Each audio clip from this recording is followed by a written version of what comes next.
Fenomena Code Blue diduga memeras pemilik bisnis F&B sontak jadi bulan-bulanan netizen yang budiman. Padahal selama ini Code Blue dikenal sebagai food reviewer dengan jargon review jujur pada setiap kesempatan. Pembahasan soal adanya Code Blue di industri ini juga pernah dibahas oleh Ray Johnson Radio di channel YouTube-nya bersama Chef Arnold dan Don Chino. Dari keterangan Ray, ia mengaku sudah kenal dengan pria bernama Ashley William Anderson itu sejak lama, sebab dia pergi ke sekolah memasak di luar negeri bersama adik Code Blue yang bernama Isa Aura hingga pernah berbisnis bareng di dunia pastry. Ray pun menyebut jika Code Blue sendiri tidak pernah ikut sekolah memasak seperti adiknya, bahkan tidak memiliki latar belakang chef. Karena kebiasaannya tersebut, Code Blue pun mendapat julukan dari teman-teman tongkrongannya. Diketahui keluarga Code Blue memang memiliki bisnis di bidang restoran khusus vegetarian. Hal ini pun membuat Ray terkejut ketika mengetahui Code Blue menjadi konten kreator yang mereview makanan. Ray pun tidak habis pikir dengan tindakan Code Blue yang mereview buruk restoran mengingat latar belakang keluarga yang memiliki bisnis serupa. Video Ray Johnson mengungkap sisi lain Code Blue ini diunggah pada April 2024 lalu dan kini kembali dibahas netizen yang berbakti seiring dengan ramainya kasus pemerasan. Nah, gimana nih menurut netizen yang terhormat? Silakan berkomentar ya. Jadi gara-gara kasusnya Code Blue ini ya, mata gue semakin terbuka gitu kan. Gue ngelihat konten kreator nge-review si A, si B, si C, mereknya ditunjukin, dikasih lihat, di zoom. Lu tuh matiin bisnis orang, lu tau nggak? Yang lu lakukan itu lu mematikan bisnis orang. Kenapa lu nggak langsung ngechat sih ke sana? Sorry, ini ada ininya. Sorry, ini kok begini. Kenapa lu langsung ambil handphone lu terus lu videoin gitu loh? Lu sadar nggak yang lu lakukan itu adalah mematikan bisnis orang, menghancurkan hidup karyawannya dia. Karyawannya tidak punya pekerjaan, mati semua. Terus lu masih percaya no si Code Blue di sebelah itu lagi bagi-bagi kanyule itu? Hah? Lagi bersih-bersih ya? Plastik deterjen. Gue sekarang kalau ngelihat ada konten kreator nge-review negatif, itu akan langsung gue laporin. Kemana? Gue laporin ke Yang Mulia Empus, ya kan? Ke tim gabut di sana. Beneran? Ini ikutan juga nggak nih kayaknya nih? Serius gue, ya. Jangan cuman lu yang bisa mengintimidasi pelaku usaha. Kita juga bisa. Lu kenal juga enggak, lu datang cuman sekali. Kompetensinya apa gitu loh? Itu cuman mulut lu, selera lu. Ini puasa hari pertama ya. Gue minta sama kalian tolong nih bulan puasa, jangan ada yang review negatif, bisa nggak? Bukannya kita nggak terima kritik, kita terima kritik, tapi kritik membangun yang lu chat gua aja. Lu chat itu pelaku usahanya, jangan lu langsung posting di sosial media, biar semua orang bisa lihat, gitu loh. Paham nggak? Terus mau ngelesnya gimana? Nanti kasihan dong, orang-orang lain jadi korban, biar gua aja. Jadi gua menginfokan kepada orang-orang, jangan makan di tempat itu, karena itu makanannya nggak enak atau gimana. Enak tidak enak itu relatif ya. Lu kalau misalnya nggak enak, lu tinggal ngomong sama yang jual, aku nggak terlalu cocok deh kak yang ini makanannya. Kayaknya ini agak berbau deh, bau mulut gue kalau lagi puasa. Kesel gue. Memang hal negatif itu cepet naiknya, tahu gue. Hal-hal yang negatif itu cepat sekali naiknya gitu. Makanya si Code Blue tahu, makanya dia nge-review negatif terus dan akhirnya jadi dalam tanda kutip dugaan pemerasan gitu loh ya. Mulai sekarang gue kalau ngelihat konten kreator yang review negatif, gue laporin ke Yang Mulia Empus, biarin. Lu nggak tahu itu orang bikin bisnis susahnya kayak gimana, mulai dari nol kayak gimana, trial and error, research and development. Terus lu main datang aja dari antah berantah gitu kan ya, karena lu nggak cocok, lu nggak suka, ini terus lu posting gitu. No. Nggak akan bisa begitu lagi sekarang. Gua laporin. Kemarin gue lihat di akunnya SSC Politik itu udah ada satu reviewer yang udah ditandain sama tim gabut. Lu lihat. Iya. Kalau ada ulet, ada apa, lu ngomong langsung ke restorannya. Jangan lu tiba-tiba ngeposting, oh, ya ampun ada ulet. Ada 2 uletnya.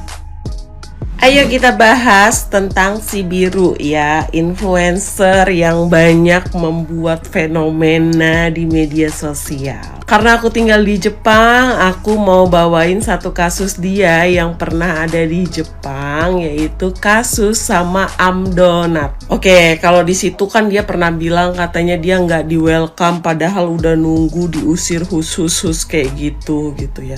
Sebenarnya aku nggak mau ngejudge juga itu bener atau enggak ya. Tapi menurut aku memang cara dia cukup nggak etis ya waktu itu. Karena di Jepang ini ada rule tersendiri tentang kita tuh ngantri makanan atau kita mau memesan suatu restoran kayak gitu. Bahkan ada beberapa restoran yang bener-bener cuma menerima orang Jepang aja. Jadi mereka nggak open buat turis, nggak open buat orang asing intinya, karena ownernya nggak bisa bahasa asing. But ya, tapi mostly ya selama aku suka banget guys, Donut itu termasuk salah satu donat yang menurut aku enak banget. Jadi kalian harus coba kalau ke Jepang, karena dia punya dough itu ya, punya adonan itu guys, itu tuh kayak mochi-mochi gitu loh. Dia tuh donat tapi kayak mochi-mochi gitu. Teksturnya tuh susah banget didapat. Bahkan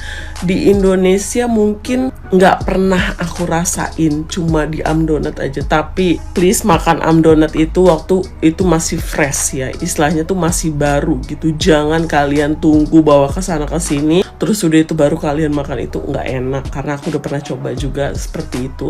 Tapi kalau kalian ya misalnya beli buat kalian cobain, please cobainnya itu jangan sampai kalian tunggu. Misalnya kalian beli siang, kalian baru makan malam, jangan. Itu rasanya jujur aja kayak kurang enak aja gitu. Tapi kalau misalnya fresh itu literally enak banget. Nah, balik ke si Blue, kenapa kurang etis? Karena di Jepang ini kan ada rule ya tentang peraturan-peraturan kayak gitu. Ya harusnya sih dia menghargai dan menghormati gitu ya. Gitu. Cuma ya kita kan nggak tahu ya, karena dia selalu kontroversial. Cuma untuk kasusnya ini yang kata orang pemerasan atau apa, menurutku emang dari awal kemunculan dia sebenarnya dia udah tahu, dan dia tuh udah pernah juga ngomong dia tuh pengen kayak jadi konsultan makanan gitu. Itu kalau kalian sama narasi dia dari dulu tuh dia emang udah mengarah ke sana gitu. Jadi kayak kalau nih dia mengkritik suatu restoran, terus dia mau ke restoran itu memperbaiki kualitas dan namanya gitu ya, memperbaiki kualitas dari si restoran itu sendiri. Terus ya si Biru ini bakal minta di hire gitu buat blow up, ibaratnya sekarang udah bagus nih, kualitasnya udah bagus gitu. Paham nggak? Kualitasnya udah bagus nih, udah diperbaiki, bla bla bla bla bla. Tapi intinya ya endorsement di belakangnya itu udah dibayar gitu. Jadi mungkin dia cari, kalau kata beberapa orang itu katanya dia mungkin cari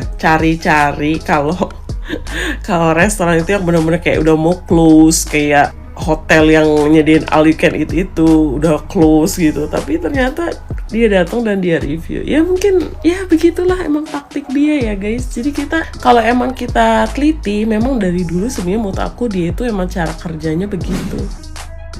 Sebagai orang yang pernah punya bisnis rumah makan yang lumayan cukup viral dan rame terus, gue benar-benar kayak sakit hati banget gitu loh. Di saat ada orang yang membuat konten atau nge-review sesuatu, tapi itu untuk memfitnah ya, dengan modus untuk mendapatkan pundi-pundi uang dari situ. Gue berpikir lu jahat banget gitu loh. Jadi gue mau cerita juga guys, dulu gue waktu punya rumah makan di Bali itu rumah makan gue tuh dikerjain terus ya, bukan di review seperti Code Blue ini, tapi dikerjain. Yang tiba-tiba di bawah meja kompor itu ada softtek ada softtek bekas lah. Terus tiba-tiba di depan warung itu pas tiba-tiba emang Allah tuh selalu mau nunjukin gitu loh. Pas tiba-tiba aku ada jalan aspal, aku mau melipir ke jalan depan warung itu, padahal itu tanah. Karena aku lihat kok ada batu bata di situ. Ternyata batu batanya itu nimpa plastiknya itu dalamnya itu ada softtek, ada banyak darahnya. Terus macam-macam. Tiba-tiba warung itu kan sebelahan sama salon. Nah, di sebelah sampingnya itu kita untuk jemur kayak handuk-handuk salon gitu loh. Tiba-tiba di jemuran handuk itu ada celana dalam laki-laki warna hitam. Kita nggak pernah tahu karena staffku itu nggak ada laki-laki, karena staffku itu perempuan dan war gitu kan. Terus udah kayak gitu macam-macam kiriman tuh macam-macam gitu. Dan itu benar-benar buat aku yang kayak mental, kita yang dihajarnya tuh mental kayak ya Allah kok gini banget ya gitu loh. Persaingan bisnis kok gini banget ya, orang kok jahat banget ya. Walaupun aku sudah tahu siapa orang yang jahat seperti itu, aku percayakan semuanya sama Allah gitu loh. Karena aku yakin, aku percaya suatu hal jahat yang kalian taburkan karma buruk juga yang akan kalian dapatkan. Jadi untuk Code Blue, it's time for you. Kamu menebarkan suatu yang jahat dan sekarang kamu mendapatkan karma buruk itu kembali sama kamu sendiri. Ini adalah doa-doa orang yang kamu sakitin. Percaya tidak percaya, ya. Mungkin kita tidak pernah tahu orang itu berdoa sampai menangis dan menembus langit karena bisnis makanan itu sulit loh. Sulit, itu mental kita bener-bener dihajar. Untung rugi itu kita setiap hari kita pikirkan gitu loh. Kalau untung, kalau rugi, kalau sepi, itu aku ngerasain banget guys. Jadi di saat kamu Code Blue menjatuhkan usaha orang, perjuangan orang dengan modal tenaga, modal materi, modal pikiran, tapi kamu hancurkan begitu saja dengan fitnah-fitnah kamu hanya untuk keuntungan kamu pribadi, itu jahat. Dan sekarang Tuhan mendengar doa orang-orang yang kamu sakitin, doa orang-orang yang kamu hancurkan, dan sekarang saatnya kamu untuk hancur. Indonesia, cancel Code Blue mulai detik ini.